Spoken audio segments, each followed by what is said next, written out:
Hey everyone, Sheila here from Lifewithpets. So today we're going to take a look at cycling a tank.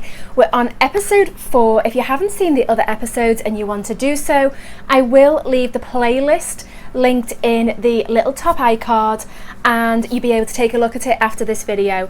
Now, with cycling a tank, it is very often misunderstood and I am going to keep it as simple as I can.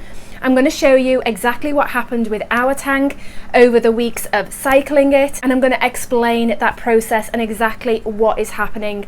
There is so much misunderstanding when it comes to cycling a tank. A lot of people think you can just leave the tank sat and let it run for a few days and then that is it cycled. That is not how it works. Just leaving a tank running, it does not cycle it. You have to actually add ammonia to the tank for it to cycle. So if you don't do that, then nothing is happening. So leaving it for a few days or even a few weeks, some people think that just running it for a few weeks will cycle it. Without an ammonia source, then the bacteria has nothing to feed on. So you have to have an ammonia source, and that can either be fish food or pure ammonia, and you put that into the tank, and then that is what actually starts the cycle.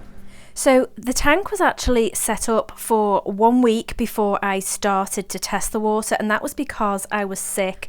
And unfortunately, the tank did start to cycle. Now, I know that that is a contradiction to everything that I've just said, so let me explain.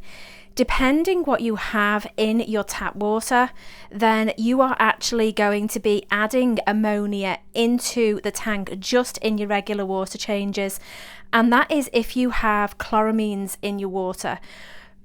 Not everybody does. It depends on the state that you live in or the country that you live in to what they add in your water. And that's why it's important to know what is actually in your tap water.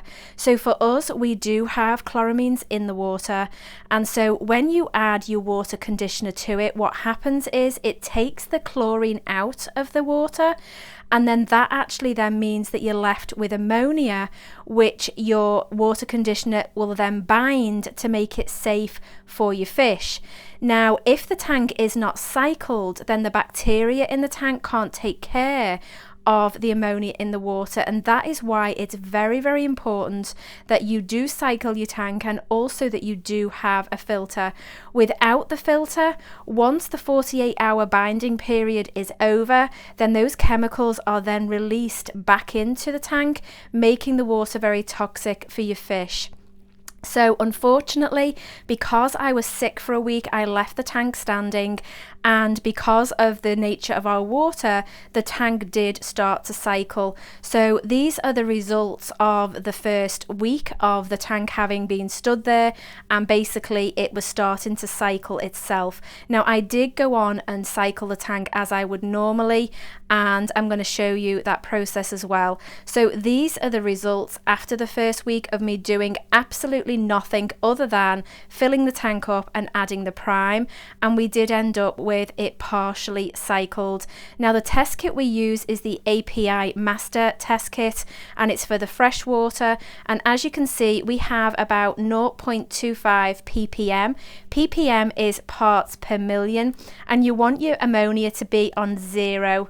Nitrite, as you can see, that one is really high, so the cycle is well on its way, and again we want that at 0. And then we've even gone through to the completion of the cycle in that we now have nitrate in the tank, and again you want that to be between 5 and 10. So when a tank is fully cycled, you want 0 ammonia, 0 nitrate, and between 5 to 10 nitrate. So for the rest of the process, we added in fish food, and then also we used Stability. You can use something like Safe Start or API Quick Start, and basically what that is bacteria in a bottle, and this then helps jumpstart the bacteria that you need in the tank. So with any of them, just follow the directions on the back. With this one, it is put it in for 7 days daily, and then you just put the amount in, and then you're supposed to then add it in each time that you do a water change. So what exactly does it mean to cycle a tank? Basically, it is the process of bacteria taking care of the toxic chemicals in the water. So you have ammonia go into the tank or produced by the fish or produced by waste food. A bacteria will take care of that and you will end up with nitrite. Nitrite is also very toxic to the fish, and so a bacteria comes along and takes care of that and you will end up with nitrate. Nitrate in and of itself is not as toxic to fish, and the way we remove that is through the water changes. So that is basically the cycle put very simply, and your end result wants to be that you have no ammonia, no nitrite, and that you only have nitrate. Having nitrate will tell you that the cycle is complete and that you have enough bacteria in the tank that it is then safe to add your fish. So this is week 2, and as you can see, we now have no ammonia. We do have a little less nitrite, so the process is still moving along, which is really good. And then our nitrite is still, I would say, between 5 and 10. In fact, it might be a little over 10. And so at this point, I did decide to do a water change. I didn't do a very large one. I did just do a small water change. And I didn't vacuum the gravel or do anything like that. I literally just took out some water and then added some more back. I did sort of go round and get up the debris of the leaves, but other than that, I didn't actually do any vacuuming as such, because obviously there's no fish in there, so there's no waste to get up. Once I had done the water change, I added the prime conditioner back in, and then I also added the stability. The stability, I did do exactly what the bottle said. I did it for the 7 days, and then when I did the water change, I did put it in once I'd done the water change. So I do think that that really does help, and it certainly does speed up the process of cycling a tank. I know a lot of people have done testing using stability because they do claim that you can add fish straight away. Most of these companies do when it comes to the bacteria in a bottle. However, a lot of testing has also shown that ammonia will spike, and so for us, we just add it in to give a boost to the tank, and that way you're going to speed up the process considerably. So it is not foolproof in you can just add it in and then add a load of fish. It doesn't usually work that way. So we're now at the end of week 3, and we have a fully cycled tank. We have no ammonia whatsoever, no nitrite, which is what you're aiming for, and then we have about 5 parts per million nitrate. So this is telling us that the tank has gone through the complete cycle and it is now safe to add your fish. So this means now that there is enough bacteria in the tank to take care of any fish and all the waste they produce, and any food that is left lying in the tank that will produce ammonia. Fish, when they produce waste, and any uneaten food produces ammonia in the tank, and that is then the source that will continue to feed the bacteria. Now, the bacteria will predominantly live in your filter, which is why having a filter is very important, and over time it will eventually also establish on the surface of your tank, maybe the glass, the gravel and decorations. However, it usually isn't enough to take care of the amount of waste that your fish produce.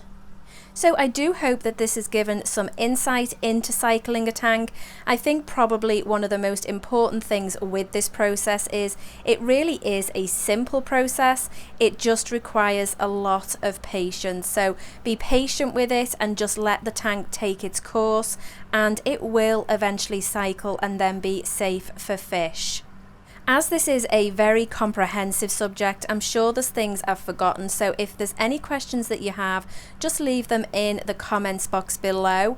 There are many different ways to cycle a tank. This is how we choose to do ours and what works for us. It works very well for us. We typically now don't have to cycle tanks just because we have so many, and so we have sponges lying around in other tanks that we can pull out so that we have an instantly cycled tank, and that was why it was important to me in this series to actually show the process, because so many people don't know how to do it, or they don't know what it is or why you should do it. So I do hope that this was helpful, that like I say, there are many different ways of doing it, and this is just the process that has worked for us. Alright guys, in the next episode we're going to be adding the betta fish to the tank now that it is safe. and we're going to be doing some maintenance on the tank and also feeding the fish, and we're going to sort of go through that whole process. Alright guys, thanks for watching and we'll see you next time.